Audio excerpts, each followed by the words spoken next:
بالله السميع العليم من الشيطان الرجيم. بسم الله الرحمن الرحيم. الحمد لله رب العالمين والصلاة والسلام على أشرف الأنبياء والمرسلين سيدنا مولانا محمد وعلى آله وأصحابه وذرياته أجمعين. رب اشرح لي صدري ويسر لي أمري واحلل عقدة من لساني يفقهوا قولي. سبحانك لا علم لنا إلا ما علمتنا إنك أنت العليم الحكيم وتب علينا إنك أنت التواب الرحيم. Assalamualaikum warahmatullahi wabarakatuh. Ini merupakan Fadil Ustaz Nik Ismail. Tuan-tuan ahli jatuh kuasa surau, tuan-tuan perempuan yang dirahmati Allah SWT, alhamdulillah wa syukurillah. Kita bersyukur pada Allah SWT kerana kita diberikan peluang sekali lagi insya-Allah untuk menyambung pengajian kita daripada buku besar ni. Buku dia Ensiklopedia Solat. Okey, alhamdulillah. Jadi hari ini kita sambung pengajian kita di bawah tajuk Salatul Jamaah. Salatul Jamaah ni tuan-tuan yang dirahmati Allah SWT, kita dah biasa buat. Dan hari ini pun kita buat, baru sekejap kita buat solat maghrib secara berjemaah, alhamdulillah. Okey. Jadi walaupun begitu, walaupun kita dah selalu solat jemaah, jadi mungkin ada beberapa perkara yang mungkin kita belum tahu, ataupun kita dah terlupa. Jadi beberapa perkara yang berkaitan dengan hukum, hukum solat jemaah. Kita tahu biasa kalau kita cerita pasal solat jemaah ni, kita selalu disebut bahawa pahala dan ganjarannya lebih besar daripada solat bersendirian. Dan telah pun kita baca sebelum ini, solatul jamaati tafdulu solat al-fadhi bi 27 darajah. Okay. Solat jemaah itu adalah lebih baik daripada solat berseorangan sebanyak 27 kali ganda. Ada yang disebut dalam hadis lain 25 kali ganda. Okay, kenapa kita nak cari yang banyak ni tuan-tuan? Secara umumnya sebagai manusia kita memang suka yang banyak, kan? Jadi Allah SWT pun faham, Allah Ta'ala maha mengetahui bahawa manusia ni, dia memang suka gandaan-gandaan. Dia suka benda-benda yang banyak. Jadi sebab itulah Allah SWT menggandakan amalan kita. Antara tujuannya adalah untuk memberi peluang kepada kita untuk menambahkan ganjaran pahala. Dan bila banyak pahala, mudah-mudahan peluang kita untuk masuk syurga Allah SWT lebih cerah, insya-Allah. Jadi ini juga adalah gambaran kasih sayang Allah SWT kepada kita. Begitu jugalah apa yang berlaku di bulan Ramadan. Kita pun dah dekat lah, bukan sebulan lagi nak masuk bulan Ramadan. Begitu jugalah Allah Ta'ala jadikan bulan Ramadan itu sangat special, sangat istimewa, kerana Allah Ta'ala sayang kita hamba-hambanya. Walaupun dengan berbagai-bagai kelemahan yang ada, dengan kelemahan-kelemahan yang ada, dengan kekurangan-kekurangan yang ada, dengan sifat-sifat yang berbagai, Jadi Allah Ta'ala bagi peluang bagi kita untuk menggandakan amalan supaya bila berat timbangan amal kita, insya-Allah kita akan dijadikan oleh Allah SWT sebagai ahli syurga, insya-Allah. Ya tuan-tuan, ada beberapa hukum yang berkaitan dengan solat al-jamaah ini. Okey, antaranya disebutkan di sini bahawa pendapat yang lebih sahih mengatakan bahawa solat jemaah adalah fardu kifayah. Solat jemaah ni fardu kifayah tuan-tuan. Apa maksud fardu kifayah? Maksudnya kalau sekiranya dalam satu kampung, kalau kita ni dalam satu taman ada surau, ataupun tak ada surau lah, tak kisahlah ada surau ke tak ada surau.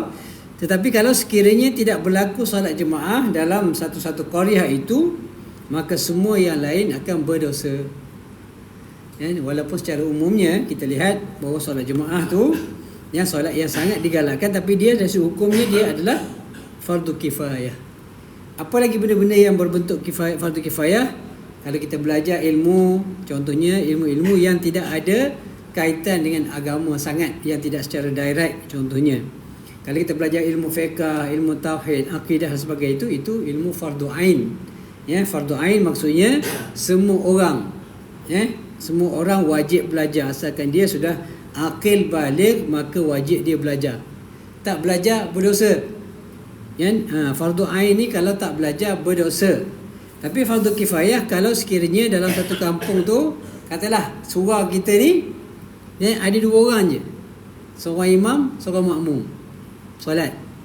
Jadi yang lain tak berdosa lah. Yang lain tak berdosa. Tapi kalau dekat surau ni langsung tak ada orang solat jemaah, maka semua kampung tu, satu taman tu akan berdosa. Itu maksud fardu kifayah. Jadi oleh itu kewajipan ini tidak akan terlepas kepada penduduk sebuah kampung atau pekan atau taman perumahan atau pansapuri, melainkan sekiranya sebagai anggotanya melakukannya. Jadi itu hukum dia, tuan-tuan. Itu hukum dia. Jadi kita sini alhamdulillah lah, walaupun jumlah ahlinya tak ramai, tapi mencukupilah, memenuhilah kehendak fardu kifayah tu. Cuma kalau boleh ramai lagi lah, kalau boleh ramai lagi, insya-Allah. Baik, jadi jika dalam satu komuniti itu tidak ada siapa yang melakukan solat jemaah secara terang-terangan di masjid atau surau atau melakukannya di rumah, seluruh anggota komuniti tersebut terpaksa menanggung dosa. Jadi dimasukkan juga di sini, kalau sekiranya yang terang-terang tak ada, tapi yang sorok-sorok ada. Sorok tu maksud apa? Maksudnya kat surau masjid tak ada orang solat jemaah, tapi dekat rumah ada. Dah terlepaslah. Dah terlepaslah hukum solat jemaah. Maknanya hukum fardu kifayah tu terlepaslah, seperti mana disebutkan di sini.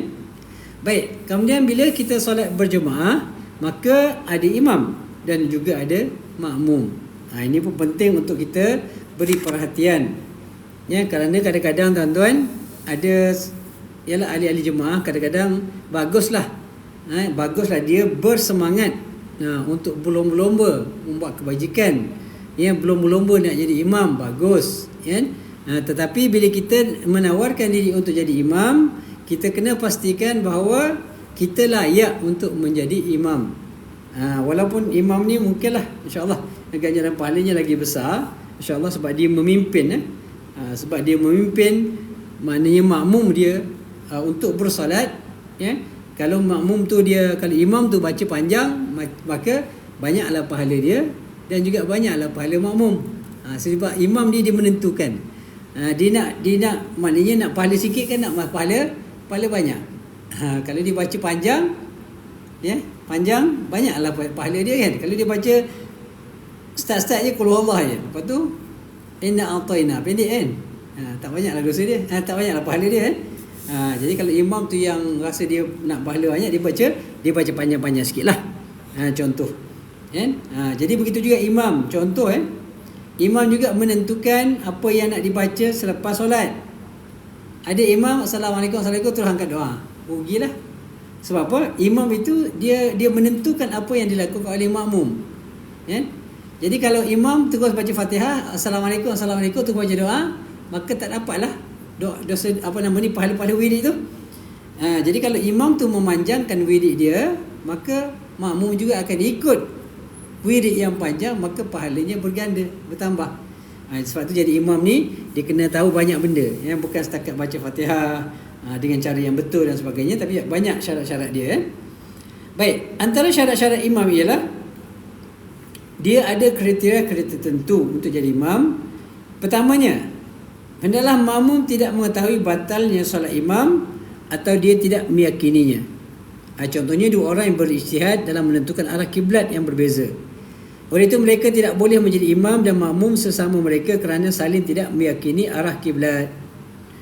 Contoh dia solat dua orang, kemudian dia tak yakin imam ni sah ke tak solat dia, tak boleh. Contohnya dia dua orang ni sama-sama naik kereta, contohnya, kemudian sigah solat. Kadang seorang kawan ni masuk toilet, lepas masuk toilet dia keluar daripada toilet, dia pergi solat, tak nampak pun dia berwuduk. Contoh. Jadi dia kemudian bila nak solat, dia nak jadi imam ataupun dia ke depan lah, kerana mungkin dia bacaan dia bagus sikit, jadi kawan dia tolak dia. Tapi kawan ni tak yakin bahawa solat imam tu sah. Dia tak yakin lah. Memang bukan tak yakin sangat, memang dia tahu, memang yakin tak sah lah. Sebab kawan tu dia yakin tidak ambil wuduk contohnya. Tapi kalau dia ikut juga tak sah solat. Kena pastikan bahawa imam yang berada di hadapan itu bacaannya bagus dan sebagainya, tapi yang asalnya bab-bab yang tidak membatalkan wuduk lah. Atau sama yang seperti mana yang ditunjukkan juga dalam contoh ini, kalau dia khilaf antara makmum dan imam. Katalah dia pergi satu tempat, dalam hutan lah kita kata. Dia masuk dalam hutan, 2 orang nak solat. Kata imam, dia jadi imam, okey, kiblat dia arah gini. Tapi yang makmum kata, makmum yakin bahawa sebelah ini. Dia tak ada alat lah, tak ada apa namanya kompas sebagainya untuk jadi panduan. Hari pun gelap, tak nampak cahaya matahari, tak nampak, dia tak boleh nak buat panduan. Tapi berijtihad. Imam ijtihad sebelah kiri, makmum ijtihad belah kanan. Bila solat, kalau makmum tu yakin bahawa yang kiblat itu sebenarnya belah kanan, kalau dia ikut tak sah. Dia kena yakin bahawa solat imam itu ialah solat yang sah. Itu syarat yang pertama. Jadi kita kena yakin betul-betul bahawa imam yang menjadi imam kali itu memang solatnya sah, barulah kita boleh ikut. Kemudian yang kedua, imam tak boleh seorang yang ummi. Apa dia maksud ummi, tuan-tuan? Yang tidak boleh membaca Al-Quran dengan baik, sedangkan makmum pula adalah seorang yang qari, yang boleh membaca mengikut tajwidnya yang sempurna. Ini yang saya sebutkan tadi lah. Kalau kita rasa kita okey, tak apa, boleh maju ke hadapan untuk kita jadi imam. Cuma satu perkara lagi lah, ini sebagai orang kata adab lah. Adab, kalau sekiranya contoh dalam surau, dalam masjid itu, katakanlah dah memang ada imam dia yang biasa-biasa. Kita ni tiba-tiba datang, kita rasa kita bagus, bacaan kita bagus, kita dah qori antarabangsa contohnya, kan. Ini adab lah pula, kan. Tiba-tiba imam yang ada tu kita buat tak tahu je, terus kalau kita bacaan sedap, semuanya bagus, kita pun terus jadi imam. Boleh sah imam tu, solat tu sah, tetapi adabnya tak baiklah, tidak beradab lah namanya. Begitu juga kalau ada pelajar-pelajar contohnya, kan. Ada pelajar-pelajar yang bacaan ni kadang-kadang lebih bagus daripada ustaz. Ustaz ada contoh macam ni lah. Saya mengajar dekat sini, tiba-tiba ada pelajar yang bagus bacaannya, dan ustaz ada dalam majlis. Maka adabnya adalah bukan terus pergi naik lah. Itu adab, kan. Maknanya dia pelawa dia, ustaz pun tahu dia memang nak bagi peluang kepada pelajar-pelajar untuk dia berlatih, contohnya untuk jadi imam. Dan ustaz pun kadang-kadang tak nak jadi imam pun, tapi adabnya adalah minta izin ataupun pelawa dulu ustaz. Contohnya ustaz jadi imam, dan ustaz tu biasanya akan suruh pelajar yang naik. Itu adab, kan? Itu adab. Walaupun bacaan dia bagus, sempurna, perfect dan sebagainya, tapi adabnya kita kena jaga, kena jaga. Itu di antara lah, Baik, jadi kalau orang yang memang bacaannya tidak bagus, ataupun bacaannya memang dia panggil ummi ni, tak baguslah bacaan dia. Contoh Fatihah, yang asas sekali dalam bacaan ini, tuan-tuan, adalah Al-Fatihah, sebab Al-Fatihah itu adalah rukun. Kan? Kalau baca Al-Fatihah tak betul, sedangkan orang yang jadi makmum itu bacaannya lebih sempurna dengan tajwid, dengan hukum hakam sebagainya, maka pada ketika itu tidak boleh seorang yang jadi imam itu menjadi imam. Tak boleh, So kita kena pastikan bahawa imam itu bukan seorang yang ummi. Baik, sekiranya seorang imam itu tidak dapat membaca Al-Fatihah dengan betul dan sempurna, dan makmum tidak boleh membaca dan makmum juga tidak boleh membaca dengan baik, sah solat makmum tersebut. Sama-sama lebih kurang je. Makmum baca walabolin. Ada orang baca walabolin, tuan-tuan. Kat kampung-kampung lah. Dia sebut, tak boleh nak sebut walabolin, walabolin. Ada baca macam tu. Makmum sama, makmum imam sama bacaan dia, sama-sama tak betul, maka sah. Maka sah solat itu. Tetapi kalau sekiranya makmum bagus bacaannya, sebutannya, tetapi yang imam tu tak betul, bacaan dia tak betul, maka tak sah solatnya. Tak boleh, tuan-tuan. Dia boleh bawa sampai tak sah. Baik, seterusnya, imam bukanlah seorang wanita. Ini kita tahulah. Memang kita tahu bahawa imam mestilah seorang lelaki dan bukan wanita. Okey. Ini pernah berlaku, tuan-tuan. Pernah berlaku. Kalau tuan-tuan ingat, nama dia Aminah Wadud dekat US. Pernah jadi imam solat Jumaat, tuan-tuan. Ini ajaran sesat lah ni. Ini ajaran sesat. Sebab apa? Sebab mereka mengatakan bahawa Allah Ta'ala itu maha adil. Allah Ta'ala itu memberi hak yang sama rata antara lelaki perempuan, asalkan dia boleh baca bacaan yang bagus, maka boleh jadi imam. Salah tuan-tuan, itu ajaran sesat. Itu ajaran sesat, tak boleh nak ikut. Baik, ini berdasarkan pada hadis Nabi sallallahu alaihi wasallam, la ta'ummanna imra'atun rajulan, atau kama qala sallallahu alaihi wasallam, yang bermaksud seorang perempuan jangan sekali-kali menjadi imam kepada seorang lelaki. Tak boleh, tak boleh. Itu kriteria untuk menjadi seorang imam. Baik. Kemudian syarat sah mengikut imam pula. Ini banyak juga benda-benda yang berkaitan dengan solat jemaah ni tuan-tuan. Yang kita tengok hari ni. Baik. Syarat sah mengikut imam.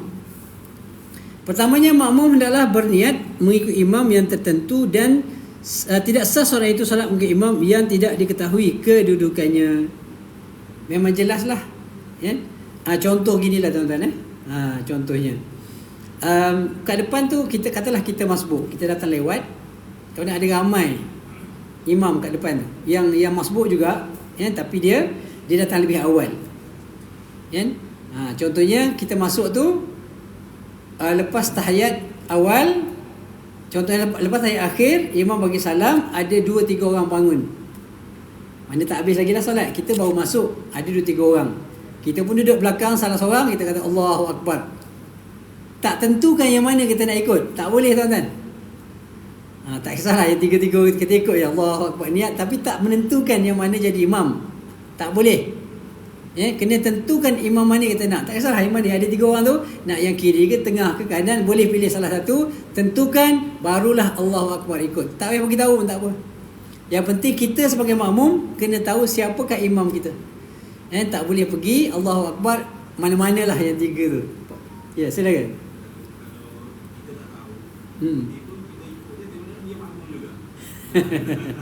Dia makmum juga. Wallah alam, dia okey, ginilah, dia sebenarnya tidak boleh lah makmum kita, sepatutnya tak boleh lah. Kalau kita tak tahu tak apalah, nak buat macam mana. Tapi kalau kita tahu dia makmum, ada imam seorang depan, dia makmum, kita ikut makmum, tak boleh lah. Tapi kalau tak tahu, tak ada masalah lah.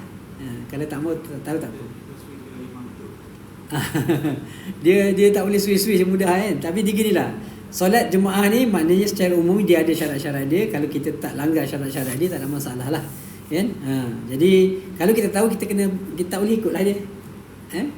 Kita tak boleh ikutlah. Kalau dah tahu, tiba-tiba kita sedar bahawa yang imam yang kita ikut sebenarnya dia juga makmum, maka wallah alam. Mungkin Ustaz mungkin boleh jawab, boleh tak kita switch niat ikut imam makmum yang pertama? Saya tak berapa pasti tu, saya tak boleh nak jawab. Takut nanti, boleh tak kita tukar niat dalam dah solat tu, boleh tukar niat ke tak kan? Sebab solat ni biasa dibuat di awal waktu kan. Tapi tiba-tiba nak tukar, tak jadi mula-mula jadi makmum, lepas tu jadi imam ke macam mana? Jadi imam tak perlu syarat, tak perlu niat pun tak apa. Kalau kita makmum, tiba-tiba orang ikut, tak perlu tukar niat pun tak apa, sah solat dia orang belakang, tidak ada masalah. Wallahualam. Jadi kita kena dapat maklumat lebih jelas.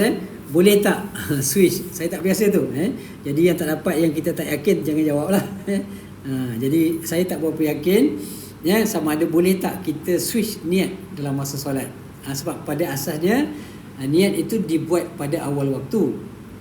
Tapi boleh tak tiba-tiba kita sedar bahawa kita ikut makmum juga, kita ingat dia imam, tapi tiba-tiba yang kita ikut tu makmum. Boleh tak kita tukar niat tu ataupun niat mufarakah? Sebab kita dia tak ikut makmum kan, dia tak boleh. Kita ikut makmum ikut imam kat depan kan. Jadi yang tu kita akan dapatkan maklumat selanjutnya insya-Allah. Insya-Allah. Baik. Mengikut imam, okey, kemudian itu yang pertama. Makmum adalah berniat mengikut imam yang tertentu. Tidak sah seorang itu bersolat mengikut imam yang tidak diketahui kedudukannya. Ataupun makmum tak tahu kat mana imam tu. Dia tak nampak imam contohnya. Tak boleh. Dia mesti nampak imam dan tahu dekat mana imam tu ada, barulah dia boleh ikut imam. Baik, seterusnya mengikut imam dalam setiap perbuatannya dengan tidak mendahulukan perbuatan makmum daripada perbuatan imam walaupun sedikit. Ini banyak isu ni berlaku. Dekat mana-mana kita tengok kadang-kadang makmum ni dia macam degil sikit. Bukan degil lah, dia macam nak buat hal dia. Banyak berlaku ni tuan-tuan. Dia buat hal dia. Dalam solat tuan-tuan tak boleh kita buat ikut suka kita. Maksud ikut suka kita tu ialah bila imam rokok, kena rokok, wajib rokok. Kecuali lah kalau kita contohnya datang bersama dengan imam, bersama dengan imam, kita muafiq lah. Solat sama-sama Allahu Akbar, imam Allahu Akbar, kita pun Allahu Akbar. Itu dia dipanggil muafiq, bersolat bersama dengan imam. Tiba-tiba imam tu Allahu Akbar, kita ingatkan lepas Al-Fatihah yang dia baca surah, dia tak baca surah. Kita dah tunggu kan, amin, baru nak baca Fatihah, dia dah rokok lah. Contoh, sebab kadang-kadang berlaku tuan-tuan, berlaku kadang-kadang dia tak nak jadi imam, tapi tiba-tiba orang ikut dia. Jadi baca lepas Fatihah dia suruh sujud, terus sujud, terus rokok contohnya. Sedangkan kita bila muafiq, kita kena baca Fatihah sampai habis. Kena baca sampai habis. So baik, kalau dia terus rukuk macam mana? Kita nak rukuk terus tak boleh tuan-tuan. Sebab Fatihah tu rukun kecuali kalau kita masbuk. Kalau kita masbuk, kita pergi imam dah baca Fatihah contohnya. Kita masuk, tiba-tiba imam rukuk, Allahu Akbar, terus rukuk. Tak apa. Sah dan dapat rakaat tersebut. Tapi kalau sekiranya dia muafiq, dia kena baca Fatihah. Walaupun imam dah rukuk. Dia tak boleh lebih daripada 3 rukun lah. 3 rukun. Jadi sampai dia sujud, jangan sampai dia bangkit daripada sujud, maka kena rokok lah. Kalau dalam hal demikian boleh lambat. Tapi kalau bila dah dapat, contohnya dah rokok, kemudian bila imam rokok, sujud dan yang lain, semua wajib ikut.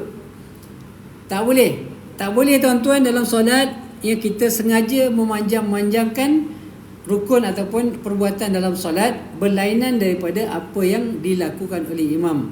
Tak boleh. Tak boleh. Contoh yang biasa berlaku masa bila? Sujud terakhir. Biasa berlaku tu. Banyak orang buat. Sebab dia membaca hadis bahawa disunatkan kita membaca doa yang panjang-panjang masa sujud. Itu hanya boleh diaplikasikan semasa solat berseorangan. Ataupun imam baca panjang, tak apa. Imam baca panjang sebab dia imam, orang lain kena ikut dia. Tapi kalau makmum tak boleh tuan-tuan. Makmum tak boleh dia baca panjang lebih daripada imam. Bila imam bangun je, ikut je. Sebab itu jelas oleh Nabi SAW. Nabi SAW menyebutkan, innamal imamu liyutamma bihi fala takhtalifu alaihi. فإذا كبر فكبروا وإذا ركع فاركعوا وإذا قال سمع الله لمن حمده فقولوا اللهم ربنا لك الحمد وإذا سجد فاسجدوا وإذا صلى جالسا فصلوا جلوسا أجمعون. Ini cara dia lah. Nabi sebutkan bahawa imam itu dijadikan untuk diikuti. Imam ni tugas dia adalah untuk diikuti. Jadi tak boleh kita pandai-pandai ikut kehendak kita sendiri. Sebab dalam solat berjemaah, ini antara perkara yang perlu diberikan perhatian. Oleh itu janganlah menyalahi perbuatannya. Ini larangan. Fala takhtalifu alaihi. Maka bila Nabi kata jangan, itu maknanya dia tidak boleh lah. Mana haram lah kita tidak mengikuti perbuatan yang dilakukan oleh imam. Tak boleh bercanggah dengan imam. Okey. Apabila dia bertakbir, hendaklah kamu bertakbir, dan apabila dia berrukuk, hendaklah kamu rukuk, dan apabila membaca Rabbana lakal hamd, hendaklah kamu membaca Rabbana lakal hamd. Bila kita sebut Sami Allahu liman hamidah, maka kamu sebutlah Rabbana lakal hamd. Apabila dia sujud, maka sujudlah kamu, dan apabila dia bersolat duduk, maka adalah solat dalam keadaan duduk semuanya. Macam tu peraturan dia. Kalau imam solat duduk, kena duduk juga, tuan-tuan. Okey. Jadi ini arahan yang jelas daripada Nabi SAW. Jadi kita tidak boleh tuan-tuan menyanggai perbuatan imam. Baik, kemudian makmum tidak boleh berada lebih hadapan daripada imam. Ini kita tahulah. Sebab imam tu memang duduk depan, kan? Itu tidak ada masalah. Adapun sama kedudukan antara imam dan makmum, boleh tak? Sama. Mana tapak kaki dia tu, tumit dia tu sama dengan makmum. Sah tak solat? Jawapannya sah. Tetapi makruh. Sah lagi solat tapi makruh lah. Tapi tak boleh duduk depan imam. Yang depan tu imam saja. Jangan makmum pula duduk depan, tak boleh. Dah bertukar fungsi dia. Jadi kalau duduk belakang, itu yang terbaiknya belakang sedikit daripada imam. Tetapi kalau sama, masih lagi sah solatnya, tetapi hukumnya adalah makruh. Okey. Kemudian makmum lelaki tidak boleh mengikut imam perempuan, tadi dah jelaskan tadi, ya. Kemudian jarak di antara imam dan makmum, ini ada disebutkan oleh ulama, jarak dia. Okey. Ni jarak ni maksudnya bukan yang apa nama, yang bersambung lah. Kalau bersambung tak ada masalah lah. Kan? Kita duduk kat Mekah kan. Panjang yang bersambung sampai yalah ratus-ratus meter lah kot. Jarak di antara imam dan makmum tidak boleh melebihi 150 meter ataupun 300 hasta sekiranya solat dilakukan di tanah lapang atau imam berada dalam masjid dan makmum di luar masjid. Boleh lagi tuan-tuan boleh lagi. Jangan lebih daripada 150 meter. Maknanya imam dekat depan ni, kita solat kat belakang tu boleh. Sah lagi solat jemaah. Boleh ikut lagi. Kan? Jangan lebih daripada 150 meter. Maknanya kalau contohlah kita rasa lambat sangat, contohlah, tapi jangan buat lah, orang tak buat lah. Tapi ni hukum fiqh lah. Kita takut kita tak sempat rokok dengan imam, buka pintu je mau rokok kan. Rokok saja. Sah kalau ikut hukumnya, dia solat jemaah tu sah. Tapi orang tak buat lah. Lepas tu jalan pelan-pelan tapi tak perlu buat lah. Tapi nak cerita ni hukum fiqhnya, kalau jarak itu kurang daripada, tidak lebih daripada 150 meter, dibolehkan. Tetapi sekiranya imam dan makmum berada dalam masjid, tidak menjadi halangan jika makmum jauh daripada imam melebihi. Tadi kalau dalam tempat lapang. Tapi kalau sekiranya imam dan makmum berada dalam masjid, tidak mempunyai menjadi halangan jika makmum jauh daripada imam lebih 150 meter, boleh pula. Kalau lapang, dia syarat je tak boleh lebih 150 meter. Tetapi kalau dalam masjid, macam tadilah, seorang makmum kat sini, imam kat depan, makmum kat ujung, asalkan tak lebih daripada 150 meter, boleh. Tapi tak dapatlah dia punya kelebihan solat jemaah tu, sebab jemaah dia antara syarat dia ataupun antara perkara yang perlu diperhatikan ialah kita berada dalam saf. Kemudian kita juga merapat-rapatkan saf. Itu di antaralah untuk mendapatkan fadilat yang lebih daripada solat berjemaah. Tapi kalau nak cerita dari sudut hukumnya solat jemaah, itu dianggap telah memenuhi syarat-syarat solat berjemaah. Baik. Kemudian seterusnya, makmum hendaklah boleh mengetahui pergerakan imam sama ada dengan melihatnya atau mendengar suaranya atau suara mubaligh, atau dengan berpandukan kepada makmum lain yang dekat dengan imam. Maksudnya apa dia? Maksudnya kita kena tahulah, kan? Jadi kalau terlindung tak nampak, imam pula baca perlahan, tak boleh tuan-tuan. Walaupun dia dekat, katalah sebelah tabir tu, tapi tabir tu yang tak nampak, imam tak dengar, imam pun baca perlahan, Allahu Akbar, dia tak dengar pun. Jadi makmum tu, ni apa benda ni, imam ni rokok ke sujud? Tak tahu, tak boleh tuan-tuan. Walaupun jaraknya dekat. Sebab apa? Syarat tambahan di sini ialah mengetahui pergerakan imam. Mana mengetahui boleh nak sama ada nampak, nampak imam bergerak, okey, kita pun bergerak. Imam nampak imam rokok, kita pun rokok, okey. Ataupun kalau imam kita tak nampak imam tu ataupun terlindung, tapi imam kita duduk sebalik tabir contohnya, imam dekat depan, tapi suaranya dengar. Dia tak nampak tapi dengar Allahu Akbar. Kita takbir lah. Kita pun takbir Allahu Akbar. Kemudian Allahu Akbar. Imam dah rukuk. Sami Allahu liman. Dia confirm lah. Sami Allahu liman tu memang lepas bangkit daripada rukuk lah kan. Itu tak ada masalah. Ataupun kalau tak dengar imam betul, orang yang mubaligh, siapa yang mubaligh? Yang biasanya kalau kita pergi tempat-tempat yang besar, solat-solat di masjid-masjid besar, kadang-kadang ada orang yang tolong sebutkan dengan suara yang lebih nyaring. Imam baca Allahu Akbar, dia pun Allahu Akbar. Itu mubaligh dia, yang menyampaikan suara imam. Itu pun dengar tu pun boleh juga. Boleh ikut imam walaupun jauh. Tidak ada masalah, asalkan boleh dengar. Ataupun berpandukan makmum yang lain. Mubaligh tak ada, suara imam tak ada, tak dengar, tapi ada nampak makmum jauh hujung sana rokok. Ramai rokok, dia pun ikut, tak nampak imam, kan? Kalau kita pergi masjid yang besar-besar, kat Mekah tak nampak imam kan, jauh sangat contohnya lah, tapi nampak orang rokok, Orang yang dekat-dekat tu rokok, nampak kita pun ikut. Orang depan tu tengok orang depan, yang belakang lagi kan, tengok depan, akhirnya sampai kat imam.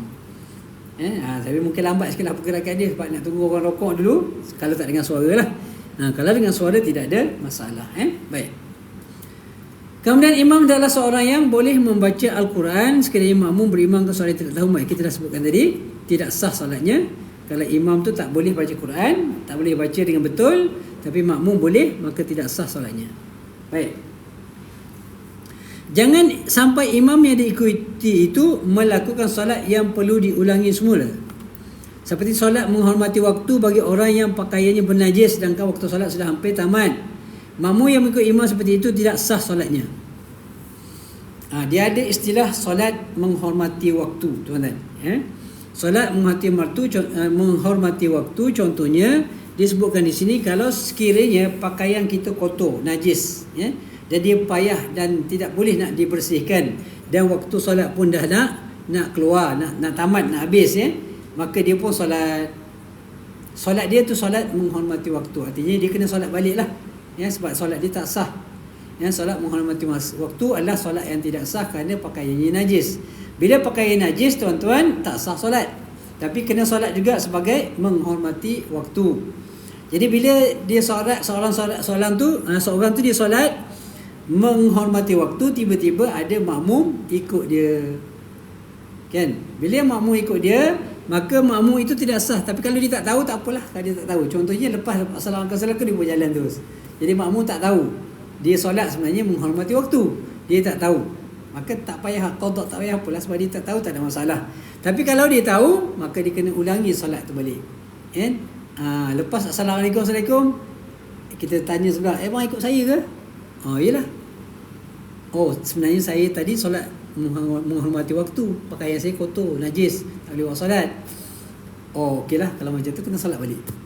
Tak sah solat tu, sebab tak boleh kita mengikuti solat yang orang yang tidak sah solatnya. Macam ni lah tadi, Baik. Kemudian solat yang dikerjakan oleh makmum adalah sama jenis dengan solat imam. Tidak sah makmum bersolat fardu mengikut imam yang bersolat hari raya atau istisqa atau gerhana. Atau solat-solat ini berbeza daripada solat fardu biasa. Tidak mengapa jika imam solat fardu mengikut imam yang bersolat sunat rawatib kerana sifatnya adalah sama. Dia yang tak bolehnya solat yang berbeza sifat dia. Contohnya solat istisqa, solat gerhana, solat hari raya, itu tak sama dengan solat biasa contohnya, kan? Jadi tak boleh kita ikut, kita makmum ikut imam yang solat hari raya contohnya, ataupun solat istisqa, Tapi kalau solat rawatib biasa, contoh kita masuk dalam masjid, imam dah habis solat, dan tiba-tiba kita nampak ada orang bersolat, dan kita tak tahu dia solat wajib ke solat sunat. Rupa-rupanya dia solat sunat rawatib, sunat yang biasalah, ba'diyah, solat ba'diyah. Contohnya lepas zuhur ada dia bangun untuk solat ba'diyah, maka ada orang solat sunat. Boleh tak kita ikut? Boleh kita ikut, tidak ada masalah, sebab sifatnya adalah sama. Baik. Ni disebutkan Kapten, imam yang diikut adalah tidak mengikut orang lain atau tidak menjadi makmum kepada orang lain. Ini memang tak salah, tak boleh kalau tahu. Kalau tak tahu, tak mengapalah. Makmum tidak ketinggalan dua rukun perbuatan yang panjang daripada imam tanpa keuzuran. Dua rukun, dia tidak boleh sampai ketiga lah. Macam kita sebut tadi, kalau contohnya imam tengah baca, dia baca Fatihah, imam rukuk satu, kemudian dia bangun, okey. Tapi ada setengah menyebutkan jangan sampai imam bangkit daripada sujud, okey. Itu masih boleh, kalau ketinggalan, maka tidak sah, solat tersebut, Baik. Kemudian makmum muafiq jangan ketinggalan tiga. Ni kalau tadi ini yang apa nama ni? Yang seterusnya kita sebut ni yang muafiq, yang kita muafiq yang sama-sama tadi yang tak boleh, yang tak boleh, yang ketiga perbuatan itu adalah yang muafiq. Okey, kalau tidak muafiq dia dua saja. dua tidak boleh lebih daripada 2 rukun maknanya ketinggalan daripada imam. Tapi kalau dalam solat yang muafiq, jangan ketinggalan 3 rukun. Okey, 3 rukun daripada imam. Jika keuzuran, kita dah sebut tadi, jika keuzuran membaca Fatihah, makmum terlambat dan tidak mampu membaca dengan cepat, jika imam telah rukuk, i'tidal dan 2 kali sujud atau sujud, akhirnya bangun semula untuk rakaat berikutnya, maka makmum dah mengikut imam berdiri untuk rakaat berikutnya dan menambah rakaat. Dia kalau dia tak ikut, tak sah. Jadi apa yang perlu dibuat, dia kena ikut imam. Maksudnya contoh yang disebut ke sini, jika imam telah rukuk, lepas rukuk kemudian dia bangun, kemudian sujud 2 kali sujud dan sujud antara 2 sujud dan bangun semula untuk rakaat yang berikutnya, tapi tak habis lagi baca Fatihah. Ni khusyuk betul baca Fatihah ni, panjang betul Ataupun imam tu terlalu laju sangat. Baca Fatihah dah laju, rukuk, sujud semua laju belaka. Sampai makmum tu tengah baca Fatihah lagi untuk rakaat pertama, imam bangun dah untuk rakaat yang kedua contohnya. Sama dia ada 2 keadaan ni. Sama ada imam baca terlalu lambat ataupun makmum baca terlalu sama ada imam membaca terlalu cepat ataupun makmum membaca terlalu lambat. Maka apa yang perlu dibuat di sini jika makmum makmum adalah mengikut imam berdiri untuk rakaat berikutnya dan menambah rakaat yang tertinggal selepas imam memberi salam. Rakaat tu tak pakai sebab dia tak mencukupi rukun. Jadi kalau imam dah bangun rakaat kedua, dia teruslah rakaat kedua, kemudian ikutlah rakaat yang seterusnya. Tapi lepas tu dia kena tambah rakaat sebab dia tak komplit. Rakaat pertama tu tak komplit sebab dia hanya berdiri je, tak sempat rukuk, tak sempat sujud apa-apa. Baik, jika mahu melakukan rukun-rukun yang tertinggal tanpa niat berpisah daripada imam, batal solatnya. Jadi kalau contohnya makmum buat benda yang bercanggah dengan apa yang dibuat imam, tapi dia tidak niat mufaraqah, batal solat dia. Jadi kalau kita rasa contohlah kita dah tak sempat ikut imam, laju sangat imam ni kan. Jadi kalau tak ikut, boleh batal solat. So apa kita buat? Kita niat mufaraqah. Kita kena berpisah daripada imam. Jadi kita tak ikut imam lagi lah. Maka kita semayang seorang-seorang. Mana tahan tuan-tuan, kita 1 rakaat, imam dah 3 rakaat dah, laju sangat contohnya. Maka kita bersolatlah bersendirian, tidak ada masalah. Baik. Kemudian seterusnya kita lihat kepada posisi makmum mengikut imam.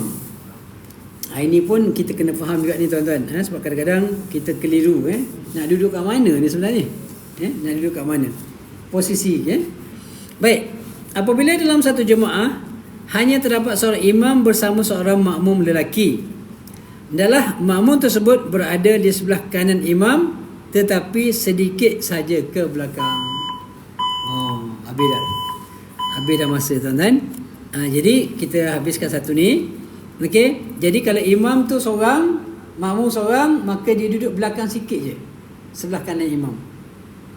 Itu cara dia.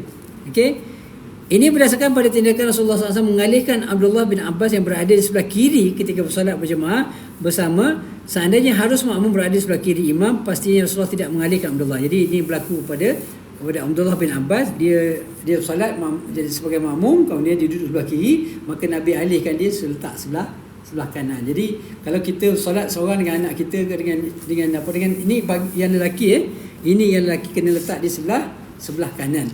Maknanya tak jauh bezalah, mana belakang sikit.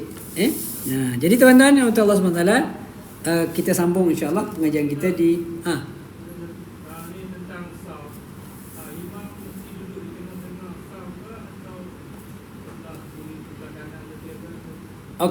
secara umumnya imam di tengah-tengah lah.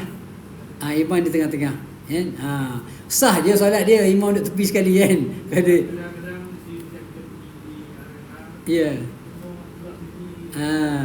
Tidak syarat sah. Tapi yang afdalnya memang duduk depan lah, di tengah-tengah, supaya ada sebelah kiri, ada sebelah kanan. Tapi sah solatnya, tidak ada masalah. Wallahu a'lam bissawab. Itu sajalah untuk renungan kita pada malam ni. Tuan-tuan Allah SWT, insya-Allah ada kebaikannya. Yang baik pada Allah SWT, yang lemah yang kurang minta maaf. Aku qouli hadza wa sallallahu alaihi wa sallam. Wassalamualaikum warahmatullahi wabarakatuh.